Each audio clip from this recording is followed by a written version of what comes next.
आपला पुढचा कार्यक्रम सुरू झाला आहे. आपण दीपाताई आणि स्निग्धाताई यांच्या मुलाखतीमधून पुस्तक निर्मितीबद्दल जाणून घेणार आहोत. तर पहिला प्रश्न मी दीपाताईंना विचारते. Deepatai, Anand Niketan a journey to joyful and meaningful education हे मराठी शाळेतल्या उपक्रम आणि शिक्षण पद्धतीबद्दल माहिती देणारं पुस्तक इंग्रजीतून आहे. तर याच्या मागची नेमकी भूमिका काय आहे? बरोबर आहे. हा प्रश्न खूप जणांनी विचारला. म्हणजे जेव्हापासून पुस्तकाबद्दलची प्रसिद्धी सुरू झाली तेव्हापासून खूप जण विचारत आहेत की मराठी शाळांबद्दलचं पुस्तक इंग्रजीतून कशाला. म्हणजे जेव्हा सहज शिक्षणाची प्रयोगशाळा हे पुस्तक प्रकाशित झालं आणि ते खूप ठिकाणी पोचलं तेव्हा आम्हाला असा फीडबॅक मिळत गेला की हे जे उपक्रम आहेत ते एका फॉर्मल मध्ये घेतले जाणार आहेत. कारण बरेच जी पुस्तकं इंग्रजीतून आहेत ती फॉर्मल शाळेत काय करता येईल तशी नाही आहेत. म्हणजे ज्या प्रयोगशील इनोव्हेटिव्ह स्कूल्स आहेत त्यांच्याबद्दलची पुस्तकं आहेत. पण ज्या रेग्युलर शाळा आहेत तिथे कशा प्रकारे आपण प्रयोग करू शकतो आणि मुलांचा सर्वांगीण विकास होईल अशा प्रकारे शिकू शकतो, वेगवेगळे उपक्रम घेऊ शकतो. तर हा विचार सगळ्यांपर्यंत पोचायला हवा. म्हणजे फक्त महाराष्ट्रापुरताच मर्यादित न राहता देशात सगळीकडे पोचायला हवा असं आम्हाला खूप जणांनी सांगितलं. आणि तेव्हा असं वाटलं आणि अरुण दादांचं खूप त्यामागे आग्रह होता की असं सगळं म्हणतायत तर आपण करूया. कारण करून बघा हे आमच्या शाळेचं ब्रीद आहे की काही विचार आला की आधी करून बघू, मग पुढे काय होईल ते बघूया. त्यामुळे करून बघा असा विचार मनात ठेवून आम्ही म्हटलं करून बघूया. आणि आपण ह्या पुस्तकाचं इंग्रजी रूपांतर केलं. 5 वर्ष लागली. म्हणजे 2017 याचं काम सुरू होतं.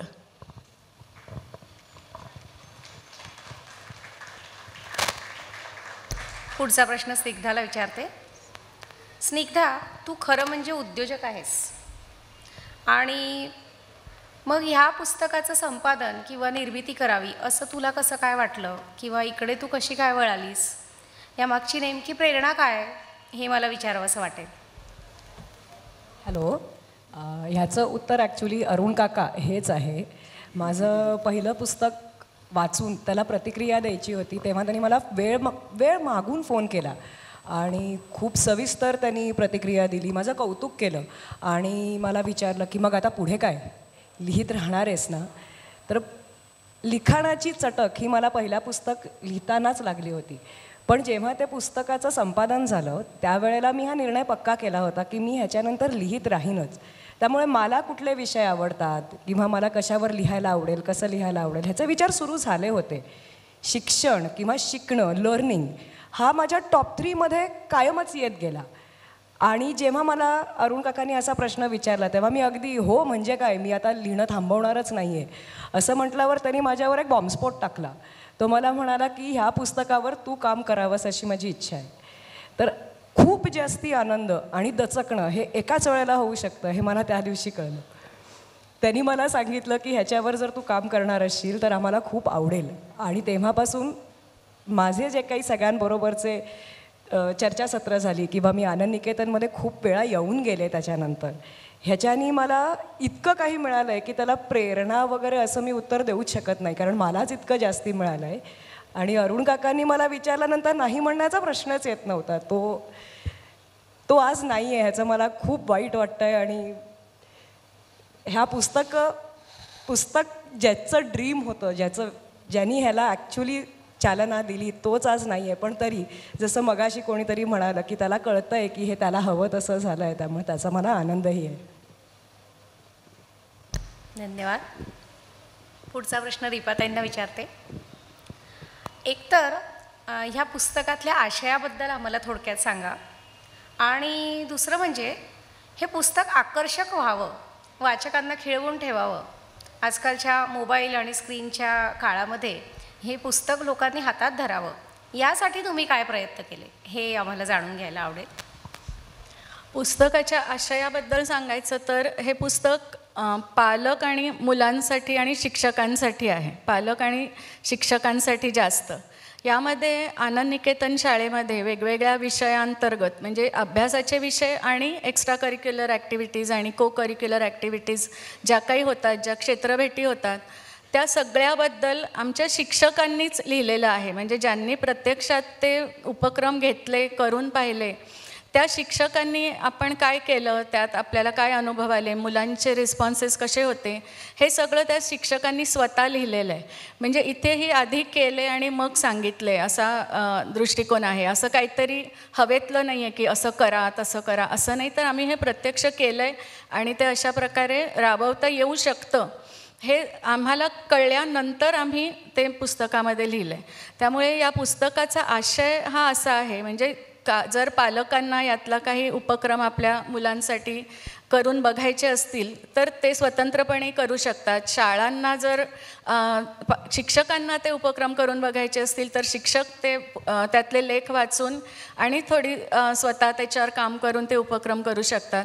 तर अशा प्रकारे हे पुस्तक आहे. आणि हे अगदी खरं आहे की स्क्रीन टाईम आणि मोबाईल आणि एकूणच वाचन कमी झालं आहे आणि त्या ह्याच्यात आता अजून एक पुस्तक हातात घेऊन वाचायचं, ते कोण वाचेल? तर हा प्रश्न आहे, आम्हालाही आहे की कोण वाचेल. पण एकतर मुळात त्या पुस्तकातली भाषा अगदी सोपी आणि आपल्या रोजच्या बोलण्यातली आहे आणि आपण जे काही करतो, मी आत्ता जसं बोलते आहे तसंच पुस्तकामध्ये सुद्धा आहे. आणि मुलांनी काढलेली चित्रं आहेत ती खूप सुंदर चित्रं आहेत या पुस्तकामध्ये. आणि खरं तर आधी फोटो घालूया की चित्र घालूया या पुस्तकामध्ये असं आमचं कळत नव्हतं आम्हाला. पण डॉक्टर देवी सर जे या पुस्तकाच्या प्रक्रियेमध्ये खूप आधीपासून सामील झालेले आहेत. म्हणजे पुस्तक प्रकाशित कसं करायचं, त्याच्यासाठी त्यांनी आम्हाला खूप मदत केली आणि मार्गदर्शन केलं. तर त्यांनी ही सूचना दिली होती की तुम्ही फोटोपेक्षा चित्र घाला आणि त्यामुळे पुस्तक खूप जिवंत वाटेल. आणि खरं कोरोनाच्या काळात मुलं नव्हती शाळेमध्ये. जी काही थोडा काळ मुलं शाळेत आली, 1-2 महिने, तेवढ्यात आम्ही त्यांच्याकडून ती चित्रं सगळी काढून घेतली. आणि खरोखर जेव्हा आज पुस्तकाची हार्ड कॉपी आम्ही हातात घेऊन पाहिलं तेव्हा लक्षात आलं की खूप चित्रांमुळे ते पुस्तक खूप देखणं झालेलं आहे. त्यामुळे चित्र आहेत की जी या पुस्तकाला जास्त वाचनीय करू शकतात असं मला वाटतं. करते स्निग्धा, तुला काय वाटतं की हे पुस्तक कोणासाठी उपयुक्त ठरेल? आणि पुढचंही लगेचच विचारते की तुला यातून काय शिकायला मिळालं? म्हणजे तू हे या पुस्तकाचं संपादन केलंस, त्यानिमित्ताने शाळेमध्ये वारंवार आलीस, सगळ्यांची गप्पा मारल्यास, तर तुला काय शिकायला मिळालं याच्यातून? हॅलो, हे दोन्ही प्रश्न मी दुसऱ्या प्रश्नाचं उत्तर आधी देते की जेव्हा मी ह्या पुस्तकावरती काम करायला सुरुवात केली तेव्हा मी प्रचंड रिसर्च करता वेगवेगळी पुस्तकं वाचली. मला काही रेकमेंडेशन्स पण दिली गेली, ताईंशी चर्चा केल्या. तेव्हा मला किती जास्ती कळत नाही हेच मला माहिती नाही आहे हे मला कळलं. त्यामुळे ह्याच्या पुढे आणखी मी काहीच बोलू शकत नाही की मला काय कळलं. मला इतकं जास्ती कळलं की किती जास्ती, जेवढं आपण संशोधन करू कुठल्याही विषयावरती त्याच्यापेक्षा जास्ती खूप काही करण्यासारखं त्याच्यामध्ये असतंच. आणि शाळेचं शिकण्याचं माझं स्वतःचं जे मोठे गैरसमज होते, मी गैरसमजच म्हणेन कारण ते नाहीच आहेत तसे, आणि तरीही माझं संबंध शाळेतलं शिक्षण किंवा कॉलेजमधलं शिक्षण हे त्या गैरसमजांवरच आधारित होतं. आणि शिक्षण हे तुमचं कॉलेज झाल्यावरती किंवा तुम्ही ग्रॅज्युएट झालात किंवा जे काही तुम्ही शिकायचं ठरवलं आहे ते झाल्यावर संपतं, हा एक जो खूप मोठा गैरसमज आहे. हा गैरसमज माझा ह्या सगळ्या प्रक्रियेमधनं पूर्ण निघून गेला. त्यामुळे दीपा मावशी आत्ता म्हणाली तसं की शिक्षक किंवा मुलं जे शाळेत जातात, शाळेत जाणारी मुलं किंवा त्यांचे पालक, मला असं वाटतं की त्यांच्याकरता हे आहेच, पण हे त्यांच्यापुरतं मर्यादित नाही आहे पुस्तक. कोणालाही ज्यांना एक्सपेरिमेंटल एज्युकेशन हा विषय म्हणूनच खूप आवडतो किंवा नवीन काहीतरी शिकावंसं आवडतं किंवा माझ्यासारखी जी लोकं आहेत की ज्यांना काहीतरी कायम शिकतच राहावं, हंग्री फॉर लर्निंग असा एक त्याला इंग्लिशमध्ये पेज आहे, अशी वापरली जाते ती बरेचदा, असे कोणीही असतील त्यांनी हे पुस्तक उचलून वाचावं असंच आहे असं मला वाटतं. आणि इतक्या लोकांचं त्याच्यामध्ये कॉन्ट्रीब्युशन्स आहेत की ते त्यांना नाही आवडणार किंवा तुमच्याकरता ते नाही आहे असं होण्याचं कारणच नाही आहे असं मला वाटतं. आता आपल्याला पुढची उत्सुकता आहे की पुस्तकाच्या प्रकाशन सोहळ्याची. धन्यवाद दीपाताई, धन्यवाद स्निग्धा. आता या पुस्तकाचं प्रकाशन हा मुख्य सोहळा जो आहे त्याकडे आपण वळूया. तर मी प्रमुख पाहुण्यांना अशी विनंती करते की त्यांनी पुस्तकाचं प्रकाशन करावं.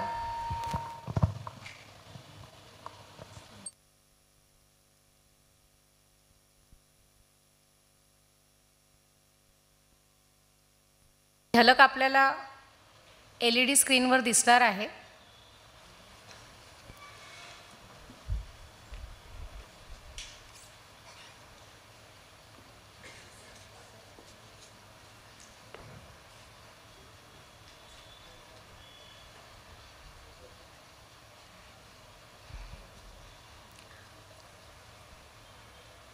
अतिशय देखणं आणि आशय संपन्न असं पुस्तक आहे. तर माझी विनंती आहे की सर्वांनी हे वाचावं. आजच्या दिवसासाठी हे पुस्तक इकडे बाहेर उपलब्ध आहे.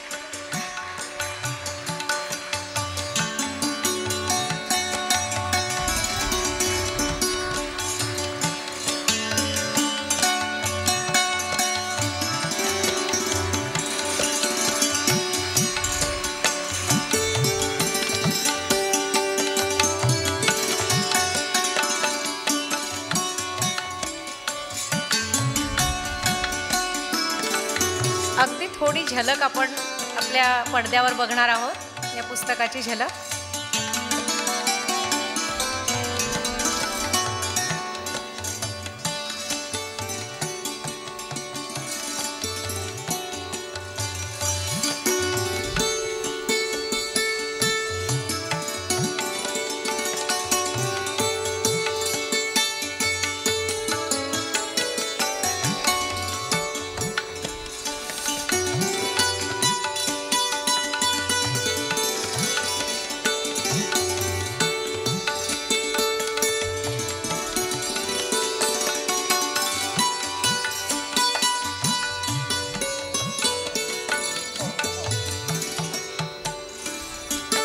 अतिशय सोप्या शब्दातलं सोप्या भाषेतलं आणि चित्रांनी मुलांच्या चित्रांनी सजलेलं हे पुस्तक नक्की सगळ्यांना आवडेल याबद्दल आम्हाला खात्री आहे.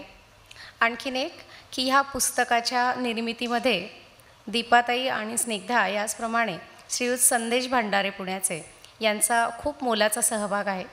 याचं डिझायनिंग आणि त्याचं प्रिंटिंग हे त्यांनी केलेलं आहे. तर त्यांना देखील धन्यवाद. ते आज इथे उपस्थित राहू शकले नाहीत, पण त्यांचाही मोलाचा वाटा याच्यामध्ये आहे. आणखीन एक की आज इथे पुस्तक बाहेर उपलब्ध आहे आणि ते 20% सवलतीच्या दरामध्ये उपलब्ध आहे मूळ किमतीच्या. तर प्रेक्षकांनी नक्की या संधीचा लाभ घ्यावा. आता मी सावंत सरांना विनंती करते की त्यांनी आपले मनोगत थोडक्यात व्यक्त करावे. एका मज्जा मानसशास्त्रज्ञ आणि शिक्षणशास्त्रज्ञांनी असं म्हटलं आहे की माणसाला 2 महत्त्वाच्या देणग्या मिळाल्या आहेत. एक शिक्षण आणि दुसरं म्हणजे हालचाल. त्यावेळी शिक्षणावर बोलत असताना तुम्हाला इतका वेळ हालचाल न करू देणं याच्यात तो आज या कार्यक्रमाला मला बोलवलं याबद्दल दीपाताईंचे आणि सर्व आनंद निकेतन परिवाराचे मी मनापासून आभार मानतो. आपण इतका वेळ चिकाटीने बसून आहात त्याबद्दल आपल्याविषयी कृतज्ञता व्यक्त करतो. हा जो पुरस्कार आहे त्याचं एक ऐतिहासिक वैशिष्ट्य मला जाणवतं. नाशिकमध्ये 2 मानाचे पुरस्कार दिले जातात. एक जनस्थान पुरस्कार आणि दुसरा गोदावरी पुरस्कार. अख्ख्या महाराष्ट्राचं लक्ष असतं त्या 2 पुरस्कारांकडे. मला असं वाटतं की आनंद निकेतननी नाशिकमध्ये 3रा तितकाच मानाचा असा पुरस्कार अरुणच्या नावाने सुरू केला. याच्यासारखी महत्त्वाची गोष्ट नाही. त्याच्यामुळे मी सर्व आनंद निकेतन परिवाराला मुद्दाम त्यांचं कौतुक करतो.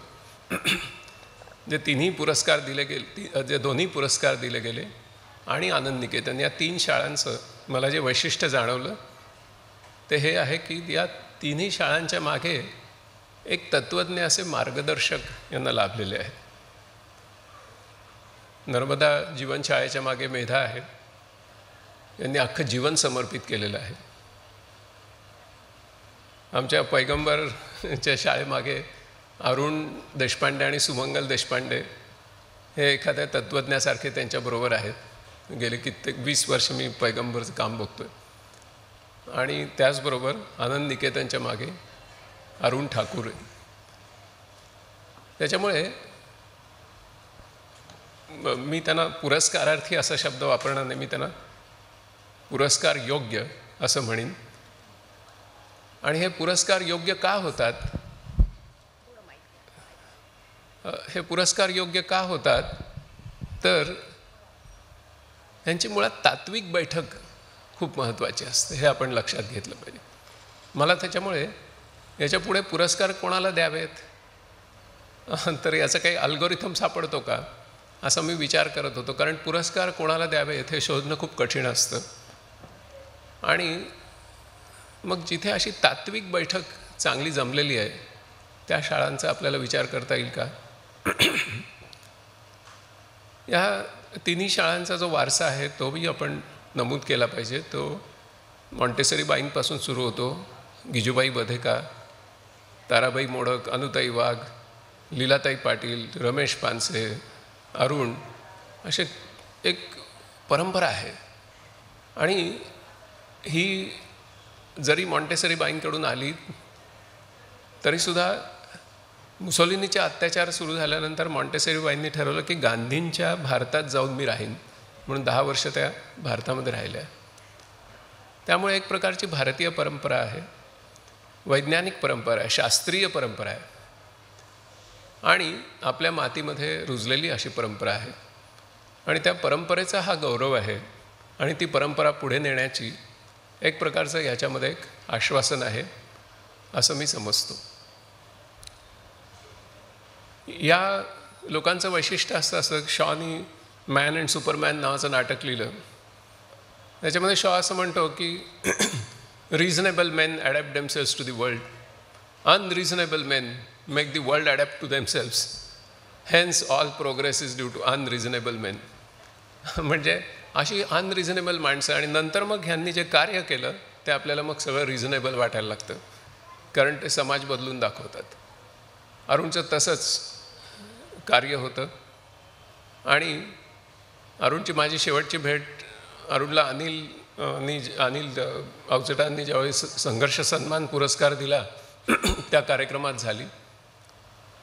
अरुणच्या जीवनाचं वर्णन जर एका शब्दात करायचं असेल तर गांधींचा शब्द वापरावा लागतो आणि तो म्हणजे आत्मबळ.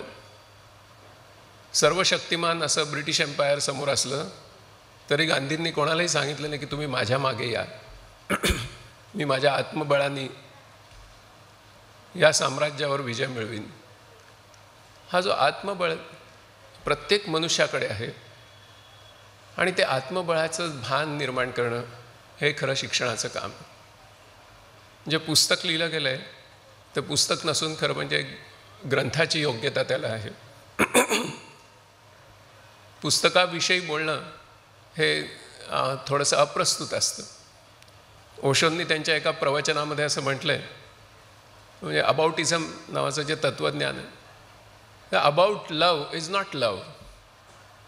Libraries are full of love and lovers and their books, but about love is not love. You have to fall in love and experience it. तसं आज मी असं म्हणेन की about book is not book.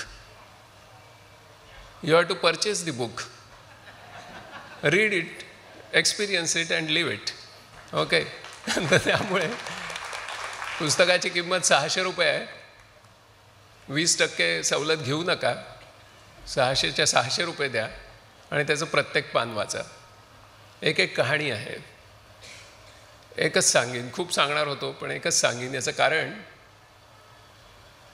एखाद्या कलाकृतीचं सौंदर्य कशात असतं तर you should reveal enough but conceal enough. तर त्यामुळे मी जास्त कन्सील करीन, वेळेची मर्यादा आहे. एक छोटीशी गोष्ट आहे की नाशिकमधल्या एका मोठ्या ग्राउंडवर स्टेशनरीचं मोठं प्रदर्शन भरतं. प्रदर्शन ज्यावेळी संपतं, प्रचंड कचरा त्या संपूर्ण त्या मैदानावर झालेला असतो आणि नाशिकमधल्या 4 महाविद्यालयीन अशा संवेदनशील मुलांना असं वाटतं की हा कचरा आपण गोळा केला पाहिजे आणि मैदान पुन्हा स्वच्छ केलं पाहिजे. त्या मुलांना एक आशेचं स्थान दिसतं आणि ते म्हणजे आनंद निकेतन. तिथे ते येतात आणि म्हणतात की तुमची मुलं आम्हाला कचरा गोळा करायला मदत करतील का. आणि आनंद निकेतनची सगळी सेना तिथे हजर होते. 16 पोती भरून नुसत्या बिस्लरीच्या बाटल्या गोळा करतात. प्रचंड मोठ्या प्रमाणात कागद गोळा करतात, इतर सगळं मैदान स्वच्छ करतात. इथे थांबत नाही. आनंद निकेतन इथे सुरू होतं. सुपर परफॉर्मर्सची व्याख्या करताना शास्त्रज्ञ असं म्हणतात की super performers begin where ordinary performers stop. ते सुरू करतात आणि ते म्हणतात की ठीक आहे, बाटल्या आपण देऊन टाकू, पण या कागदाचा लगदा करू, याच्यातून सुंदर वस्तू करू. सौंदर्यानुभव आणि श्रमानंद ही 2 मूल्ये एकाच्या हातात हात घालून जातात. टागोरांनी शांतिनिकेतन काढलं, सौंदर्याची उपासना केली, पण त्याचबरोबर तिथे मागच्या बाजूला श्रीनिकेतन काढलं आणि श्रमाची उपासना केली. हे आपल्याला बऱ्याच जणांना माहीत नसतं. मुलं त्याच्यातून सुंदर सुंदर वस्तू बनवतात कागदाच्या लगद्यातून. आता इथेच थांबत नाहीत. पुढे जाऊन ते बालसुधारगृहातल्या मुलांकडे जातात. त्यांना त्या भेट देतात आणि त्यांना पण कागदाच्या लगद्यापासून ह्या गोष्टी कशा करायच्या ते शिकवायला लागतात. त्यांच्याशी एक सौहार्द निर्माण होतं. शिक्षणामध्ये 3 महत्त्वाच्या गोष्टी असतात: ज्ञान, निर्मिती आणि प्रेम. या 3पैकी एकाचा जरी परिपोष कमी झाला तर शिक्षण अपूर्ण राहतं. ते प्रेम निर्माण झालं, त्या मुलांशी मैत्री झाली. त्याही मुलांना असं वाटलं की अरे आपल्याला कोणीतरी आपलं म्हणतंय. गोष्ट इथेच संपत नाही. पुढचं वर्ष येतं, पुन्हा प्रदर्शन भरतं. त्यावेळी ताई असं म्हणतात की आपण तिथे पाट्या लावू की असा कचरा करू नका वगैरे. कहाणी नावाचा जो वाङ्मयिक प्रकार आहे त्याचं वैशिष्ट्य असतं की त्यात शेवटी कलाटणी असावी लागते, तर ती कहाणी होते, नाही तर ते वर्णन असतं. कलाटणी मोठी मजेशीर आहे की ताई म्हणतात की आपण पाट्या लावू म्हणजे कचरा होणार नाही वगैरे. त्यावेळी एक चिमुरडी ताईंना असं म्हणते की ताई पण कचरा गोळा करायला मजा येते. म्हणजे ही जी गोष्ट आहे ना, ही अशा कितीतरी गोष्टी तुम्हाला या पुस्तकात वाचायला मिळतील. मी तर स्वतः म्हणजे अलिबाबाच्या गुहेमध्ये तो कासिम गेला आणि हे रत्न बघू की ते रत्न बसू असा हरवून गेला आणि हरखून गेला. तशी माझी त्या कासिमसारखी परिस्थिती हे पुस्तक वाचताना झाली. शिक्षणाचा जो मूलभूत विचार आहे तो मुलांच्या बरोबरच्या उपक्रमातून, अनुभवातून, चर्चांमधून कसा विकसित होत जातो याचा मूर्तिमंत आविष्कार या पुस्तकाच्या पानोपानी केलेला आहे. मला या 2 मिनिटंच राहिली अशी मला सूचना माझ्याच मोबाईल फोनने दिली. मी असं म्हणेन की आनंद निकेतन 3 महत्त्वाच्या समस्यांना हात घालते असं मला वाटतं की ज्या जगाला आज व्यापून राहिले आहेत. पहिली समस्या आहे ती म्हणजे क्लायमेट चेंज. दुसरी समस्या आहे इकोलॉजिकल कोलॅप्स आणि तिसरी समस्या आहे टेक्नॉलॉजिकल डिस्रप्शन. मी जी आत्ता गोष्ट तुम्हाला सांगितली ती पर्यावरणाविषयी संवेदनशीलता ही शिक्षणाच्या माध्यमातून कशी निर्माण झाली त्याची गोष्ट मी तुम्हाला सांगितली. क्लायमेट चेंज आणि इकोलॉजिकल कोलॅप्स यांचा खूप जवळचा संबंध आहे, म्हणून मी आत्ता त्याच्यावर सविस्तर बोलत नाही.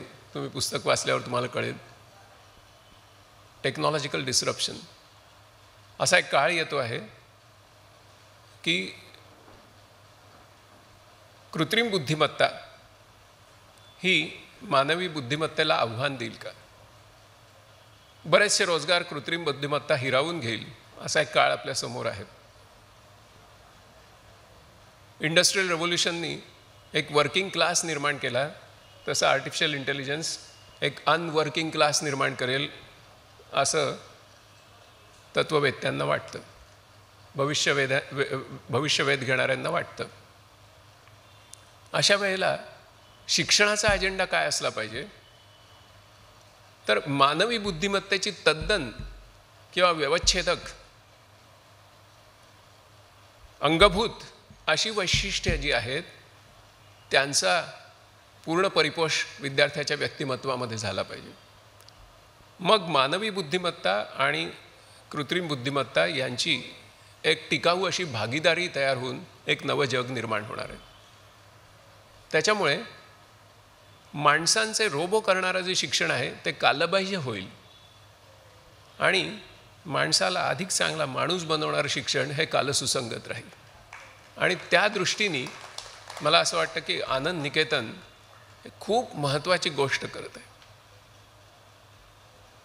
तिकडच्या सगळ्या टीमला हे माहीत आहे की नाही मला माहिती नाही, कदाचित कस्तुरी मृगासारखी गोष्ट असेल, त्यांच्याकडे ते आहे. आणि असं जर आपण मुलांना शिकवलं, विचारांचे व्यूह कसे निर्माण करतात माणसं, आर्टिफिशियल इंटेलिजन्सला येणार नाही. स्मॉल डेटा सेटवरून निर्णय कसे घेतात माणसं, येणार नाही. नेणिवेचा परिपोष कसा होतो, एखाद्या म्हणजे शिक्षणाचं जे वातावरण निर्माण होतं, एक इकोसिस्टीम निर्माण होते, त्याच्यामध्ये या इकोसिस्टीमच्या मुळे नेणिवेमध्ये प्रचंड भर पडत असते. नेणिवेमध्ये प्रचंड काहीतरी चालू असतं, इन्क्युबेशन. आणि ज्यावेळेला एखादी सर्जनशीलता बाहेर येते त्यावेळी तो नेणिवेचा आविष्कार असतो. त्या नेणिवेची परिपोष करत राहणं हे आपोआप घडत असतं, वातावरणाचा परिणाम असतो. अरुणच्या सहवासात ही सगळी माणसं घडली, नेणिवेमध्ये झालं, मग त्यांच्या हातून अनेक कृती होऊ लागल्या. मजा आहे. तसं ह्या मुलांचं होतं आहे. त्यामुळे ते आर्टिफिशियल इंटेलिजन्सकडे नाही. आणि जाणीव माझ्या मनोव्यापारांकडे मी साक्षीभावाने बघणं, तटस्थपणे बघणं, ते कसे चालले आहेत त्याचा विचार करणं. एक क्लेव्हर बॉट खूप क्लेव्हर उत्तरं देतो, पण क्लेव्हर बॉटला स्वतःच्या मी एका विचारापर्यंत, एका उत्तरापर्यंत कसा पोचलो हे सांगता येत नाही. माणसांना ते सांगता येतं आणि त्याच्यातून त्यांची जागृती होते. त्याच्यातून एक सर्जनशील समाज निर्माण होतो, एक शांतताप्रिय असा समाज निर्माण होतो. आणि मग ही शाळा ज्या प्रकारची संवेदना निर्माण करते त्याच्यातून नुसते वंचित, पीडित, शोषित, दुर्लक्षित, बेघर असेच लोक आता राहणार नाही आहेत, तर पृथ्वीवर जो 450 कोटी लोक हे बेदखल होणार. तसं व्हायचं नसेल तर ती मुख्य जबाबदारी आनंद निकेतन ज्या प्रकारचं शिक्षण देतं त्याची असणार आहे. हे जग सुंदर करण्याची जबाबदारी, हे जग न्याय्य करण्याची जबाबदारी, शोषण विरहित, बेदखली विरहित करण्याची जबाबदारी ही आनंद निकेतनसारख्या शिक्षण प्रक्रियेची आहे. अखेर शेवटी विनोबा म्हणाले की जगात एकच अशी गोष्ट आहे की जी देता येत नाही आणि तिचं नाव शिक्षण. आणि तो विचार जर खरोखर पूर्णांशाने एखादी शाळा जगत असेल तर ती म्हणजे आनंद निकेतन. आनंद निकेतनच्या पुढच्या भविष्यकाळातल्या अत्यंत कालसुसंगत अशा वाटचालीसाठी मी शुभेच्छा देतो. आपण सर्वांनी अतिशय चिकाटीने माझे विचार ऐकून घेतले याबद्दल आपलेही आभार मानतो. धन्यवाद. धन्यवाद सर. अतिशय समर्पक शब्दात सरांनी आपले विचार व्यक्त केले आणि हे सगळं असं ऐकलं की असं आपण योग्य दिशेने आपली वाटचाल सुरू आहे याची आम्हाला खात्री पटते आणि हुरूपही वाढतो. पुन्हा एकदा धन्यवाद असं मी जाहीर करते. आणि आता आपण अगदी आपल्या शेवटच्या भागाकडे वळूया. शेवटचा पण अतिशय महत्त्वाचा तो म्हणजे आत्ता आज या ठिकाणी जमलेल्या उपस्थित सर्व प्रेक्षकांचे मनःपूर्वक आभार. फेसबुक लाईव्ह बघत असणाऱ्यांचे देखील मनःपूर्वक आभार. इथे आपले दोन्ही प्रमुख पाहुणे वेळात वेळ काढून इथे आले आणि त्यांनी आपला मौल्यवान वेळ आपल्याला दिला त्याबद्दल त्यांचे आभार. पुरस्कारार्थींचे देखील आभार. त्यानंतर इथे जमलेले पत्रकार मंडळी, पालक, शिक्षक आणि आपले सगळे हितचिंतक त्यांचे मनापासून आभार. श्रीयुत प्रसाद कुकडे हे जे आपले पालक आहेत त्यांच्यामुळे आपण LED वॉलवरती कार्यक्रम व्यवस्थित बघू शकलो. रेकॉर्डिंग, शूटिंग आणि FB लाईव्ह ह्या सगळ्या तांत्रिक बाबी सांभाळण्यासाठी त्यांचे मनपूर्वक आभार. मिथिलेश मांडवगणे यांनी अतिशय देखणं असं सन्मानपत्र, फ्लेक्स, समाज माध्यमावरील निमंत्रण पत्रिका या सगळ्या बाबी सांभाळल्या, त्याबद्दल त्यांचेही खूप खूप आभार. सन्मानपत्र करून दिल्याबद्दल CLEL या कंपनीचे आभार. आपले आजी माजी विद्यार्थी, पालक, त्यानंतर पसाचे व्यवस्थापक आणि त्यांचा संघ या सर्वांचे अतिशय मनापासून मी आभार मानते. प्रत्यक्षपणे आणि अप्रत्यक्षपणे मदत करणाऱ्यांचे, हा कार्यक्रम यशस्वी होण्यासाठी झटणाऱ्या सर्वांचे अतिशय मनापासून आभार मानते आणि हा कार्यक्रम संपला असं मी जाहीर करते. तत्पूर्वी आपण फक्त एक राष्ट्रगीत म्हणूया. राष्ट्रगीतासाठी आपण सगळे उभे राहूया. फक्त एक आठवण आहे उद्याच्या कार्यक्रमाची. शिक्षण बाजारीकरण विरोधी मंच तर्फे कॉम्रेड श्रीधर देशपांडे प्रथम स्मृती व्याख्यान उद्या आहे. त्याचे प्रमुख वक्ते आहेत प्राध्यापक डॉक्टर दिलीप चव्हाण.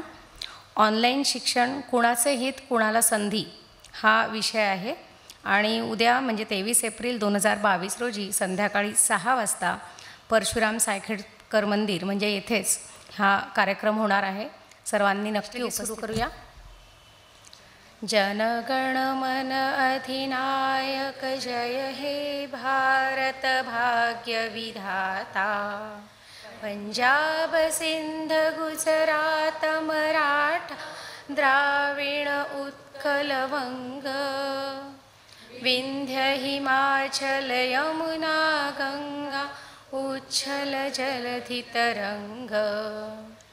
तव शुभ नामे जागे, तव शुभ आशीष मागे. गाहे तव जय गाथा. जनगण मंगलदायक जय हे भारत भाग्य विधाता. जय हे, जय हे, जय हे, जय जय जय जय हे. जय. धन्यवाद.